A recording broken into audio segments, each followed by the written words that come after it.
इस चैप्टर के स्टार्ट में हम देखते हैं लीडर के साथ सब लोग भाग रहे हैं और तभी लीडर यानगाक से पूछता है, क्या तुम श्योर हो कि गांव में जाने के लिए यही सही रास्ता है?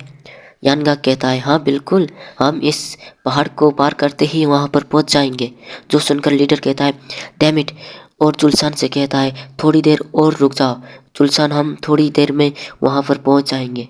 जो सुनकर चुलसान कहता है, मुझे माफ़ करना लीडर, मेरे कारण आप लोगों को इतनी परेशानी हो रही है।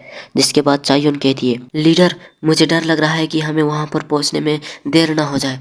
जो सुनकर लीडर कहता है, चिंता मत करो चायोन, हमने चुलसान की ब्लीडिंग को रोक दी है, इसलिए चुलसान तब तक ठीक होगा। तभी यानगा को ब्लड की स्मेल आती है, इसलिए वो आगे रुककर पीछे सभी से रुकने का इशारा करते हुए सभी को शांत रहने के लिए कहता है। जो देखकर लीडर पूछता है, क्या हुआ यानगा, हमें देर हो रही है, हमें यहाँ से जल्दी से जाना होगा। इसके बाद यानगा कहता है, मुझे आगे बहुत बड़ी संख्या में लोग सेंस हो रहे हैं, और आगे देखकर कहता है, ये तो वही असासिन लोग हैं, इन्होंने मर्चेंट यूनियन के लोगों को पकड़ लिया है। और उन लोगों को देखते हुए कहता है, अगर हमें हेफाई में उस गांव पर पहुंचना है तो हमें इन लोगों को पार करना होगा। ये सब हम कैसे करेंगे? एक सब कितना सर दर्द है। इसके बाद सीन शिफ्ट होकर उन लोगों को दिखाया जाता है जहां पर वही बूढ़ा आदमी जांग उन असासिन से कहता है, तुम बुरे कमीने लोग, और आगे देखो यानगा कहाँ से देख रहा है। और जांग इसके बाद कहता है, तुम लोगों ने इतने लोगों को मारा बस एक आइटम के लिए? जो सुनकर वो असासिन कहता है, क्या क्या कहा, बस एक आइटम? तुम्हें पता है कि अगर इसके बारे में किसी ने सुना तो बहुत से ऐसे लोग होंगे जो सिर्फ इसके लिए हजारों किलोमीटर तक की ट्रैवल कर सकते हैं। ये बस एक आइटम तुम सब लोगों के जीवन से भी ज़्यादा इम्पोर्टेंट और वैल्यूएबल है, इसलिए मैं तुम्हें अभी भी अच्छे से कह रहा हूँ, तुम मुझे वो आइटम दे दो। क्या तुम्हें कम से कम अपनी बेटी की जान को नहीं बचानी चाहिए क्या? और इधर उसकी बेटी रोते हुए, पिताजी कहती है। जो सुनकर जांग कहता है, मुझे पहले से ही पता है कि तुम लोगों को हमें जिंदा छोड़ने का कोई इरादा नहीं है, इसलिए मैं इतना मूर्ख नहीं हूँ कि तुम लोगों के बकवास में आ जाऊँ, इसलिए मैं तुम लोगों को वो आइटम कभी भी नहीं दूंगा। जो सुनकर असासिन कहता है, अच्छा है, लगता है कि तुम्हारे साथ डील करना इतना आसान नहीं है। और आगे बढ़ते हुए कहता है, इसका मतलब यह है कि तुम चाहते हो कि तुम मुझे वो आइटम कहाँ है बताने से पहले मैं और भी तुम्हारे लोगों को मार दूँ, हाँ? कहकर आगे बढ़ते हुए अपने लोगों से कहता है, इस लड़की को अच्छी तरह से पकड़ो ताकि ये यहाँ से भाग ना सके, ठीक है? जो सुनकर वो लोग कहते हैं, यस सर। इसके बाद वो असासिन जांग से कहता है, तुम भागने की कोशिश नहीं करोगे जब तक तुम्हारी बेटी हमारे पास है। उसके बाद वो लोगों को मारने के लिए आगे जा रहा होता है कि तभी उसके पीछे एक बड़ा बंदा आकर उससे पूछता है, तुम ये क्या कर रहे हो? जो सुनकर वो शौक होता है और कांपते हुए पीछे देखकर कहता है, आप यहाँ पर खुद से क्यों आए? जो सुनकर वो बड़ा बंदा गुस्से में कहता है, अगर तुमने अपना काम अच्छे से किया होता तो क्या मैं यहाँ आता? और ये तुम अब तक क्या कर रहे हो? क्या तुम्हारा दिमाग खराब हो गया है सिर्फ इसलिए क्योंकि तुमने 20 साल से खून के स्वाद को नहीं चखा है? और एनर्जी रिलीज करते हुए कहता है, तुम लोगों ने अभी तक मेरे लिए उस आइटम को क्यों नहीं लाया? और जिसे देखकर सब असासिन उसे कहते हैं, हम ग्रैंड डीमन जनरल को अपना ग्रीटिंग देते हैं। इसके बाद देखते हैं इस जनरल के टाइटल को, जो होता है डिवाइन इल्यूजन डीमन होंग चेगुई। मैं इसे अभी डीमन जनरल ही कहूँगा, ठीक है?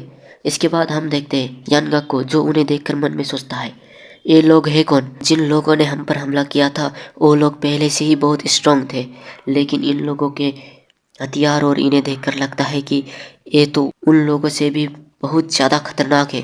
और डीमन जनरल को देखकर सोचता है, इसके अलावा वो अजीब दिखने वाला आदमी जिसे देखकर सभी उसका सम्मान कर रहे हैं, इसलिए वो आदमी उन सभी से बहुत ही ज़्यादा स्ट्रांग होगा। जिसके बाद तभी गोम्योंग आकर यानगाक से पूछने लगता है, क्या सच में वो लोग इतना ज़्यादा स्ट्रांग है कि तुम इतना डर गए? जो सुनकर यानगाक कहता है, अगर मैं सही हूँ तो वो लोग हमने अब तक जिसके साथ भी सामना किया है उनसे तो बहुत ही खतरनाक है। भले ही मैं अनऑर्थोडॉक्स फैक्शन के भीतर काफ़ी स्ट्रांग हूँ, लेकिन उन लोगों के पास जो एनर्जी है उतना खतरनाक एनर्जी मैंने कभी भी महसूस नहीं किया था। इसे देखकर लगता है कि ये अलग ही लेवल में है, और इन लोगों की ऑर्गेनाइजेशन भी लगता है कि काफ़ी बड़ी और पावरफुल होगी।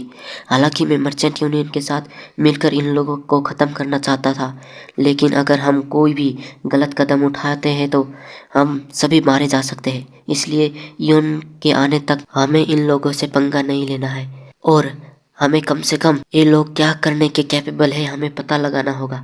इसके बाद वहाँ पर देखते हैं जहाँ पर मर्चेंट यूनियन असासिन से फाइट कर रहे होते हैं और जांग से कहते हैं चिंता मत करना इनवॉइसिव, हम लोग योंग मिस को जरूर सेव करेंगे। कहकर डिमोन जनरल पर हमला करने के लिए आगे बढ़ते हैं, जिसे देखकर क्या बात है कहकर डिमोन जनरल अपने पीछे से कुछ छोटे स्टिक निकाल कर आ रहे हुए लोगों के नीचे जमीन पर फेंक कर गाड़ देता है और इसके बाद उन स्टिक से एक अजीब सी एनर्जी निकलकर उन सभी को अपने अंदर समाने लगता है।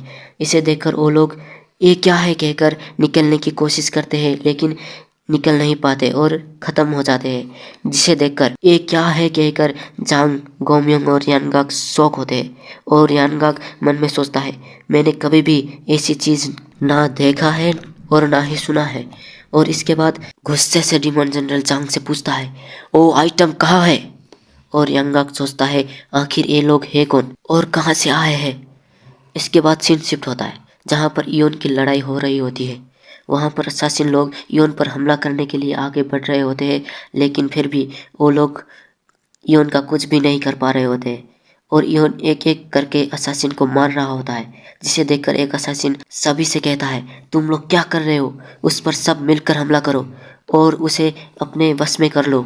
जो सुनकर इयोन कहता है अगर तुम्हें ये इतना ही आसान लग रहा है तो ये तुम खुद आकर ट्राई क्यों नहीं करते, कहकर जल्दी से उनके सामने आकर हमला कर देता है, जिसे देखकर असासिन भी शौक होकर कहता है क्या ये कब हमारे इतना नजदीक आ गया। और उसके बाद इयोन उन सभी को जल्दी से अपनी सोरिंग ड्रैगन टेक्निक से मार देता है और उसके बाद अपने स्वॉर्ड को जमीन में गाड़ता है और मन में सोचता है मुझे जानना था कि ये लोग थे कौन, लेकिन मेरे पास ज़्यादा टाइम नहीं था।